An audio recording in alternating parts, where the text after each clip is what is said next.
This is my current build. Obviously, I got it to 175 because of that mission chain. Current skills I'm rocking out with for Bucky are EMP, which gives you shock status for the enemies that are affected. Just a nice little bonus, low extra status. I mainly use it for galvanized stealth. This lets you get your intrinsic for yourself and your allies all the way filled whenever you pop the support heroic, which is great because you can immediately go into overcharge, which I do a lot with the way I made this build. Assault heroic, I almost never use it, but increase the size of the bombardment zone by 50%, and beneath the red sun to get 25% more damage while overcharged. I literally only use this, I think, to like get out of dodging. Like if I'm about to be hit with an unblockable attack or something, I'll just pop this off, but almost never use this. But I always have 3 charges of it, so it's basically there for the iframes because you're invincible when you activate your heroics. Ultimate though, I use a lot. Carte blanche, gotta use it. No ammo cost while the ultimate is active. Infinite ammo is clutch, and I do of course mark for assassination. Of course I do the bigger they are, just for that 10% chance to drop heroic orbs. On the mastery side, I went the hollow point for that increased range damage. Razor's edge, increase the signature. I never use it. Like fall of snow, of course. Gotta have the heroic orbs for the takedown.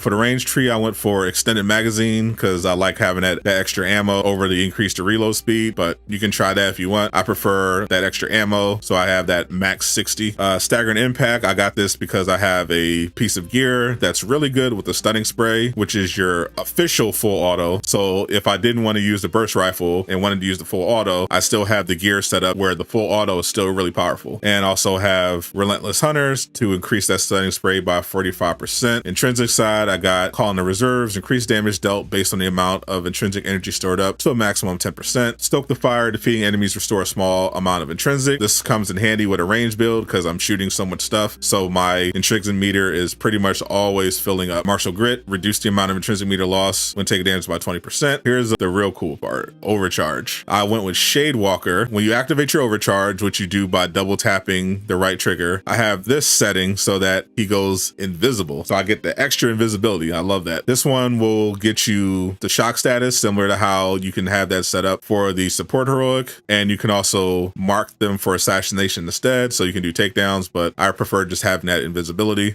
This one just gives you an increase to your range attacks and melee attacks while overcharge is active. 10% for range, 20 for melee, and this one gives you a 10% chance to drop a heroic orb when defeating an enemy, so that's 20+% when you combine that with the ultimate. If you see my build videos before, you know the champion system sucks. These are the only trees you want to put your points in. Critical damage, critical chance, heroic charge boost, perk chance, and fortification. Those are your priorities. I usually start off with critical damage and critical chance and then work my way over, but all these other trees, do not waste your time.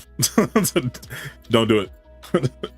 Gear wise, I got this homie from the raid. I wish this had Valor, but don't really need Valor all that much on Bucky anyway, but I do like to have the Valor. This is interchangeable. I also use this piece for that lethal vibranium conduit. It's up to you. Either way, I prefer this one because it has bullet destruction. I would love a raid piece that has bullet destruction and lethal vibranium conduit if that's possible. This piece I got from Wakanda vendor. There is a offline date for this that I don't know offhand, but I'll probably throw that up in the video. But I got this from Wakanda vendor. Shout out to Nate Ace. The combination of Gamma with the vibranium payload just destroys everything because of that battery effect. This one I farmed from the Red Room event. You do the Red Room dailies and it gives you this module harm room gear. I farmed this until I got that rampant assistant, which is 300% heroic charge rate while overcharged. Even though it says 3.2, it actually means 300%. And at least I got bullet boom. The middle perk is useless, but I didn't feel like farming for our 3 great perks, so I just settled for 2. This one,